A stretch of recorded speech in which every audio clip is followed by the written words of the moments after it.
মাননীয় শ্রী শুভেন্দু অধিকারীর পরিচালনায় যে সুন্দর সরকার আজ শপথ নেওয়া হবে, প্রত্যেকটা জনসাধারণ তাদের প্রত্যেকের মুখে দেখুন দারুণ হাসি। টেট উত্তীর্ণ হয়েও মেলেনি চাকরি। তৃণমূল আমলে নাকি লাগাম ছাড়া দুর্নীতির জন্য তার চাকরির ভাগ্যে আর শিখে ছেড়েনি।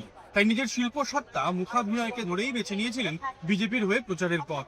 বহরমপুরের বাসিন্দা সুজিত দাস রাজ্য জুড়ে প্রচার করেছেন বিজেপির হয়ে, প্রতিবাদ করেছেন অভয়াকাণ্ডের সময়তেও। যে 2012-তে আমি টেট কোয়ালিফাই করেছি, work education written test, personality test qualify করেছি নর্দার্ন জোনে মালদায় গিয়ে।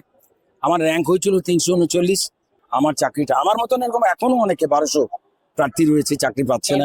যারা এত বিপুল মতদান দিয়ে তারা বিজেপি সরকারকে এনেছে, আজ সেই মুখ্যমন্ত্রীর শপথ অনুষ্ঠান, প্রধানমন্ত্রীজি আসছেন নরেন্দ্র মোদীজি, তার জন্য আজকে আমি এসেছি আমাদের এই অধিকার, শান্তি, আলো প্রতিষ্ঠা করতে।